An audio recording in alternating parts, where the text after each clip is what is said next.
เมื่อสงค้าต้องตั้งเมื่อสูงถึงพี่น้องผู้ถอมยินเสียงเขาดังเสียงอยู่ค่ะเมื่อในเมียนยานวันที่1เดือนธันวาคมปี2025เดือน11เมื่อ10ค่ำในค่ะ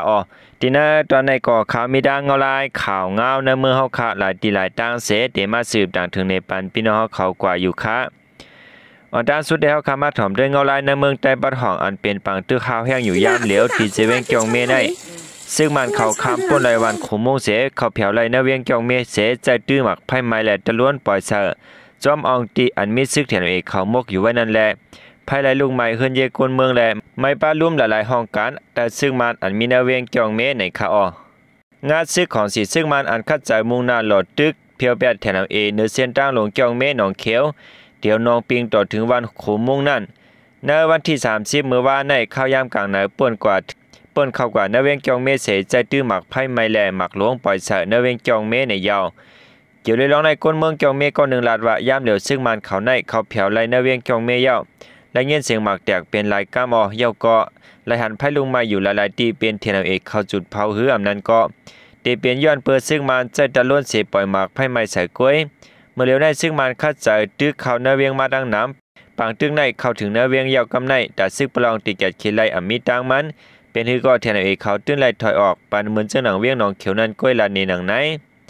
น่าสื่อตรงวงก้นอันการแถมของสิซึ่งมันเตะปืนเพป้าวิดีโอเสียลาดว่าของสิซึ่งมันเอาไพ่จุดเผาแปดห้องการฐานหน้าแสงยาของตับซึกประลองอันมีในเวียงเกียงเมนั่นในขาน่าจะเวียงเกียงเมในของสิซึ่งมันตั้งซึกเทียนเอกเป็นปังตึกกันมาเข้าร่าง1เดือนปลายเสภายซึ่งมันเขาซ้ำเอาแห้งซึกจำเฮงเสหลอดตึกเพียวเทียนเอกแล่แต่ซึกเทียนเอกเขาเตะกุ้มกำแกดเคลเวียงเกียงเมนั่นก็เป็นลงหยับผืดด่าเขาเตะย่ามเหลียวผายซึกเทียนเอกเขาในตั้งตึกตั้งถอยออกเวียงเกียงเมกว่ากำร้อยเวียงเกียงเมอันเทียนเอกเขากุ้มกำไว้เสเดลัยถอยออกปันซึ่งมานั่นมีไว้เหนือเส้นตั้งลงเมื่อห่มตุ้มเป็นองตีรองยาแต่เส้นตั้งการต่อส่งการค้าขายอันลูกตีแลนลินใต้ไรเขตเข้าถึงหน้าเมืองมันแหละอันลูกหน้าเมืองต่อส่งถึงเมืองเขตจะได้สังวัดซึ่งมันกุ้มกำไรเวียงเกียงเมขึ้นเตรียมทวนยาวป้อนไหนจึงซึกเทียนเออันคลายประลองปิ่นเนนั่นก็ติญญาของสีซึ่งมันลูกตีเกียงเมเสสืบปืนนัดซึกหลอดตึกเสียมเอาสีป้อนำสันเมืองกุดจะในแทงอยู่ในขาในสื่อตรงวงก้นหลายๆตีได้ก็แต้มต่างไว้ว่าในเวียงเกียงเมในเปลี่ยนปังตื้อไว้อยู่เซฟลายหันไพ่ลุงไม้หลายตีในขาเดี๋ยวเมื่อวันที่30เข้ายามไว้วัน1มองป่าในไพ่ไม้ห้องการลุ่มปลิกลุ่มผายป่าไม้แหล่ลุ่มเตียบตัตลาเจอซึ่งมายึดเมืองสางไว้ในเวียงเกียงเมจึงได้ประหองวันไหนคนเมืองปืนตีเกียงเมลาดว่าต่อถึงข้าวยามไว้วัน2มองนั้นก็ไพ่ดึงมาอยู่ไปถาดเฮือนเยเจินมีหิมหอมห้องลุ่มเจนั้นก็ล่ามไม่ปากกว่าเหมือนตั้งจะเผาไว้วันไหนในหัววันที่30นั้นซึ่งมาตั้งซึกตะอ้างเป็นปังตื้อกันเสผายซึ่งมันจะเครื่องมินตื้อและตะล้นปั่นเรียบในเวียงเกียงเมก็ย่ำกาเสียงกล้องโรงแรมเสียงหมากก็ป้อปั้นนั่นกว่าเสียงย่ามเดียวอันเผาในเป็นน้ำมือไผ่ก่อก้นปืนตีไปจ้างลาดไล่ไปจ้างยืนยันก้อยกาในเวียงเกียงเมได้มีจุ่มซึกเถียนอีกเขาก้อยอันตรงหนึ่งจุ่มซึกมันเตก่อตึงมีไว้หิมหอมนอกเวียงเกียงเมอยู่ในก้นปืนตีลาดหนังไหนหนังเฮติกุ้มทิ้งลายยืดเอาลายขึ้นเวียงเกียงเมนั่นไผ่ซึ่งมันใจเครื่องกองลงไหลตะล้นเครื่องมินตึกปล่อยหมากใส่จอมอองตีซึกด่างเขาปักเสาเสียมกายยื้อเสือป้าในปืนตีก้นเมืองอยู่เศร้าทางแรงให้ได้ก้นเมืองหลุดตายมาเจ็บจอมเกี่ยวลอยปังตึ้งในเสผายซึกด่างเตะปืนเผาเป็นตั้งการว่าไปได้ถอยออกในเวียงเกียงเมเสตึกสิบเป็นปังตึกการตั้งซึ่งมันแลฮับตึกไว้อยู่ในขาดีน่าสื่อตรงก้นของสีซึ่งมันก็แต้มต่างไว้แทงว่าผาด้านซึ่งมันเขาในเลือบซึกลอยเถียนไว้เขาเสผาด้านซึกเถียนไว้เขาก็ไม่ลองหลุดตายตั้งน้ำแหล่ซึ่งมันไปวิดีโออ่านซึกลอยเขานั่นมาต่างไว้ดีน่าเทเลแกรมและใน Facebook จะในแทงก่อนเขาสังว่าพี่น้องค่ะใครหันวิดีโอนั้นเพราะว่าในจึงค่ะแต่เอาลิงก์มันมาวางปันไผ่แต่วิดีโอดีน่าขอนแม่นในคันเนาะพี่น้องค่ะเข้ากว่าดีขอนแม่นเสเข้ากว่าด้วยไลดีน่าเทเลแกรมอยู่ค่ะก็เพื่อว่าพอเขาค่ะเอามาต่างดีน่ามันจางแต่พิษปักเปลืองในแหละกอมนั้นมันต่างอำไรค่ะยอมน้อมถึงพี่น้องผู้รับถอมยินเสียงเขาดังเสียงอยู่ค่ะเจ้าหนังนั้นก้อยหนังเก่าคันเนาะเฮาคาขึ้นมาถอมได้แทงเกี่ยวเลยลองที่เกียงเมในมีกลใจ2ก็เหยียบย่าหมักพังลินเสและลุดได้ทางตีกว่าในคะ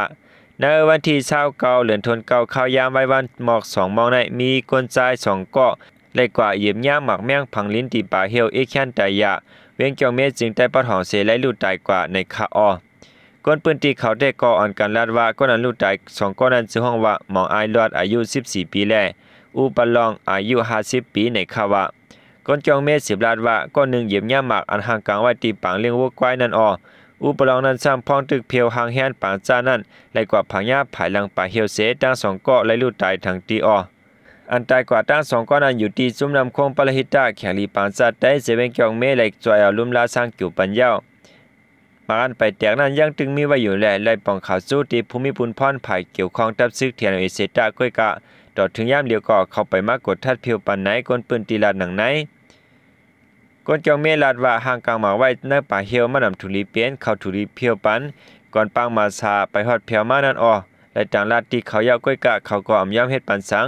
ที่เจ้าเมได้ซึกปลองอ่อนโหจุ่มลูกพื้นหลายจุ่มเสตึกเสียมเอาลายมือพ้องแผนการหยัดซึกเสย่ามเหลียวในซึกมันตึกสืบหลอดตึกเพียวเขาอยู่แลเขาก็อำตันมาด้วยวันหมากอันเขากลางไว้นั่นในคาเนาะกอมในแลคนเมืองก็สั่งไล่กว่าผาญาเจ้าหนังในคาพ้องยามันซึกมาและซึกเถียนเอาเขาไล่เป็นปางตึกกันห้าวแห้งตีวันหนองปิงแลตีหนองเป็ดจะเป็นเจ้าเมฆก่อก้นวันและเตื้อมาเจ็บลูดตายย้อนหมักแมงพังลินซึ่งมันและเฮินเยคนเมืองก็และยาถูกชอกเต่าตั้งนำตั้งหลายในคาในก็เป็นเงาลายข่าวเงาตีในเวียงเจ้าเมฆข่าวเงากำลืนสุดในวันที่30เข้ายามกลางค่ำเฮาคาไลฮู้ไว้เจ้าหนังในคาสังว่าและผู้จอมข่าวเงาลองคืมหน้าเจียงหืดแทงในก็เตมาสืบต่างถึงในปานพี่น้องเขากว่าแทงอยู่ในคาข่าวเงาในก็เลยอิงอังมาตีนาเงาแรงหุ่นเหม่อเตรียมต่างไว้มีเจ้าหนังในคาคาโลดในเสเฮาคาขึ้นมาสืบถอมด้วยแทงคอทัดสางอันคู่หื้นกาย่างและทัดสางไว้เกี่ยวกับเลยลองว่าไว้ปังเลือกตั้งยาวเจเมืองขางเจเมืองแข้งและเมืองละแข่ง2เตะขอดพอดไล่ลุงปองจึงในคาปังเลือกตั้งอันคอมมาชินตับซึ่งมันเตออนเฮ็ดกว่าเนื้อหางเลินติดสิมปาแลเลินจะนำลีเตมาใน2เตเป็นไลเตอยู่5ให้เราเจือเสียงดอกหลอกลายกล้วยหือตรงเวียงหมอก2ปากไปและญาติจุ่มซึกเมียกองลูกเพื่อนกุ้มกำไว้อำไล่1กอไล่1และปังเลือกตั้งวันนั้น2เตเฮ็ดเป็นไล่หนังอันเขาอ้างไว้นั่นอยู่หือไว้ปังเลือกตั้งยาว2เตขอดพอดไล่จุ่มลงปองจึงอยู่หือไหนเจอทัดสางนับสางจอมก่อมีมาอยู่ตั้งน้ำในคาลงปองซึ่งเมื่อหอมตุ่มอำนั้นลงปองซึ่งในปีดอเตก่อนี่นอนอยู่กว่าอำเปียนอำจู้เขาตักเตตือโหเฮ็ดกว่าอำห้างก้อยกะลงปองจึงเจเมืองแลลงปองจึงเตืองในเตจังขอดพอดปันฮอนไลเตอยู่หือผู้พ้องสะพานวันนั้นก้อยเย้ายังเตรียมมีเปิงพังจุ่มกูให้ขอดพอดไลโยไหนเจอจุกไผ่คัดค้านก่อเชซ้อมเจออยู่ในเกกลางต้วยจอมก่องำเงาหลงหลังอยู่ห้างเผอห้างมันเฮ็ดสังไลและเสียซ้อมไลเงาขลาเพราะว่าในจึงประมาณตัวเงาลายเปลี่ยนเตมีเตอยู่หน้าปืนตีในเหมือนสนังเมื่อละแข่งหน้าเจเวงมีไว้17เจเวง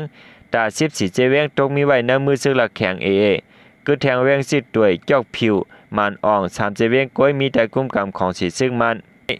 หนังนั้นจอกผิวในซึ่งละแข่งตึกปื้อยืนรออยู่คือยาวๆป้อนในตีเมืองละแข่งใน2เตเป็นปางเลือกตั้งเตอยู่หืออันเฮ็ดไรนะ3เจเวียงก้วย2เตขอดพอดไล่หลวงปองซึ่งเป็นตั้งการอยู่หือไหนขอตอบเตก็เป็นไรอยู่ปอดด้วยปืนขอดพอดผู้แต้นเจเมืองตามเมืองละแข่งอันจะตื้อไว้อยู่ยันไหนตัวแต้นเลิก35ก้อตัวแต้นผายตับ12ก้อโฮมตั้งเสียง47ก้อก้อยกาไว้หลังปี2021มาผ่านในจึง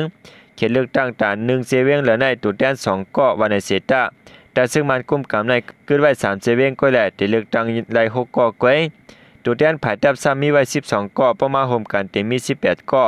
เอาปักเปิงว่าจึงเจเมืองละแข่ง17เจเวียงในป้อนนับ1เจเวียงและ2ก้อโฮมตั้งเซงตัวแดนเจเวียงแต่ละมี34ก้อพอโฮมตั้งผายดับ12ก้อในตั้งเสียงในแต่ละมี46ก้อก้อยกะปดด้วยขึ้นล่างเมือง28จึงปืดาขอดพอตัวแดนไหลเป็นตั้งการในมือห้องปังกลุ่มปอกแหกนั่นสังว่า1ครึ่งสังว่า1ครึ่งของตัวแดนมีศูนย์ขึ้นในขึ้นฮอดจังเตเข้าตั้งการในคาหมายถึงว่าแต่ละมีตัวแดน24ก้อจังขอดพอดไล่ผู้แดนเป็นตั้งการก้อยกาตึกติดตัวแดนอำเต็ม24ก้อแลปังกลุ่มผู้แดนปอกแหกนั้นอำถึงตีเป็นการก่อยามสิวห้องแทงปังกลุ่มปอกซองมาจึงบ่มีตัวแดน1ปุ่นใน3ปุ่นของตัวแดนมีศูนย์ขึ้นนั่นขึ้นฮอดก่อถึงตีเข้าตั้งการยาวขึ้นวันไหนคารู้ปองว่ามีตัวแดน16ก้อก้อยก่อผู้แดนเสเมืองละแข็งในถึงตีเข้าตั้งการยาวในคาวะกอมนั่นแหละเจเมืองละแข็งใน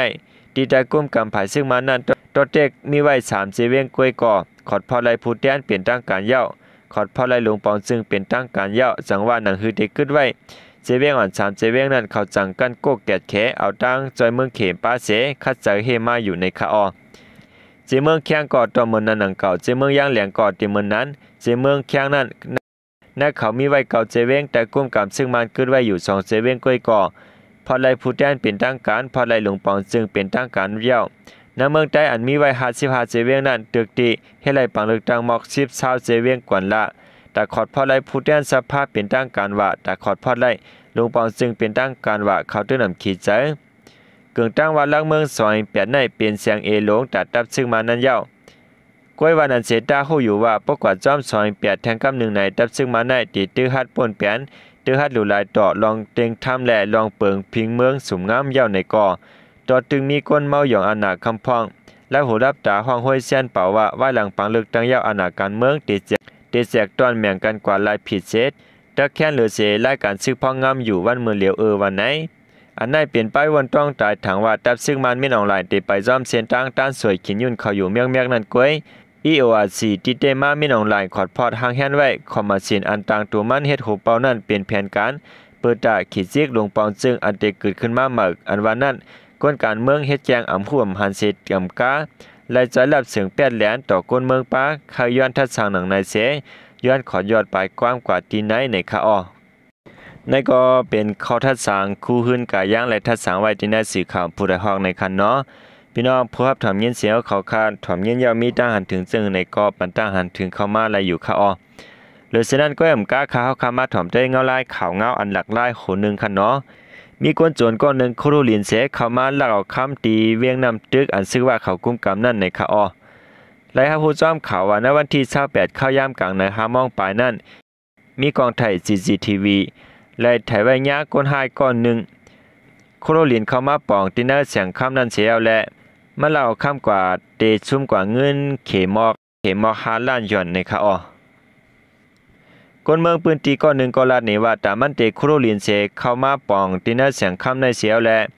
มาเล่าคำกว่าในมันเลยจะเข้ายามหึงเต้ๆป้อเป็นก้นตั้งนอกเตกอดเตรียมป้อแล้วผู้ปืนตีมันลีในเตกอมันฮู้ลีเสและซ้ำโคโรลินเสมาปองตินเนอร์เสียงคำนั้นลีในค่ะนั่นก็ติเลยว่าเป็นข่าวเงาอันหลากหลายเตค่ะเนาะคนหายในซัมปอโคโรลินมาปองที่น่าเสียงคำเสียวและมาเล่าคำกว่าลิงงามๆเจ้าหนังไหนอำตอนยามมีมาในก็เป็นปอนตั้งสุดที่น่าปืนตีว่าเขากุ้มกำในค่ะเวียงนำตึกในผายชื่อว่า UWSA เขากุ้มกำเสขินสวยหอดซ้ำผายชื่อเก้ากลางเขากุ้มกำเสเป็นแลนแคนชื่อเก้ากลางและชื่อว่าเขากุ้มกำเวียงนำตึกในก็เป็นเวียงปลายมังมีเวียงหนึ่งในค่ะย้อนเปิดลองตั้งอะไรเปลี่ยนกว่าจะได้เสผายด้านซึ่งว่าเขาตึกสืบล่ำสอกหาคนหายนั้นอยู่เสมือเลียวเตก็อำไปยอบไล่ในค่ะนั่นก็เป็นข่าวเงาเกี่ยวกับลองตีตั้งนาตีกุ้มกำซึ่งว่าเขามีคนหายลักคุรุลินเสเขามาลักเอาคำตีเนอร์เสียงคำกว่าตีหนึ่งสูงกว่าเงินเข็ม5 ล้านหยวนในค่ะข่าวเงาในกอเลยครับผู้จอมสื่อข่าวมีของออกข่าวไว้มีเจ้าหนังไหนในค่ะสื่อเสนอก็ย่ำก้าขนมฮอกคามาถอมได้แทงเงาลายข่าวเงาเกี่ยวกับลองปักเปิงไม้มีเมื่อตาก้นขายเหล้าปียะผาป่วนเปลี่ยนตักเตียงญาติตัวตามนักนาในค่ะหลวงปองเจืองเมืองไทยปืนเผาปักเปิงไม้มีเมื่อห้ามขายเหล้าปียะต่อก้นหนุ่มอายุประได้20 ปีวันในค่ะไม้มีในติดตีใจตีกว่าในวันที่8 เดือนธันวาคมปี2025ก้นขายเหล้าขายปียะแลน้ำอันจังเมามิงตังเสียงพอเปลี่ยนก้นหนุ่มมาซื้อแต่ละย้อนด้วยเวอพังกวนสังว่าก้นซื้อมีอายุ20 ปีลงตาตื่นเตรียมได้ขายปันละผาป่นเปลี่ยนติญาตามคอก1 ปีแลตามเงิน100,000 บาทเงินไทยปักเปิงไม้มีในห้องการผายพ่องลงไผ่กุ้มลองก้าขายนำเมาเมียงขึ้นมนเมแถมถอนเพิ่มใส่เมื่อเอามาอุบกุ้มตาตกลงกันในสภาเสจมุนใหญ่คนอคำไทยลงลายมือมักมันปันเสียเมื่อวันที่9 เดือนธันวาคมปี2025ไว้หลังนั้นเข้าดัง60 วันสั่งติดใจตื้อเป็นตั้งการไล่ในแล่ติดตรงแมนวันที่8 เดือนธันวาคมปี2025ในค่ะเมื่อตั้งแต่ก็ปักเบิ่งในเตมีว่าเตรียมไล่ขายปันระหว่างอายุ18 ปีลงใต้ในเขาค่อยกาก็ไม่ได้ก็ขึ้นแถมขึ้นมาแถมเตรียมไล่ขายปันก้นอายุ20 ปีลงใต้ในค่ะในก็เป็นเงาลายในเมืองไทยในค่ะเขาเงาในก็และผู้จ้อมสื่อข่าวผู้ใดฮอกเซียนนิ้วออกข่าวไว้มีหนังในค่ะกำลังสุดยินจมนับอย่างว่าของมูลถึงพี่น้องผู้เข้ามารับถอมยินข่าวเงาเขาดังเสียงอยู่ค่ะนั่นคือเตรียมรถทางข่าวเงาเหมืออันเฮาขาดตีต่างปันแทงกูวันนั้นไหนแค่นต่อส่วนนึกไลค์นึกแชร์และนึก Subscribe ไว้ปันแห้งอย่านำเสียกำค้ามาสูงต่างเสียงค่ะ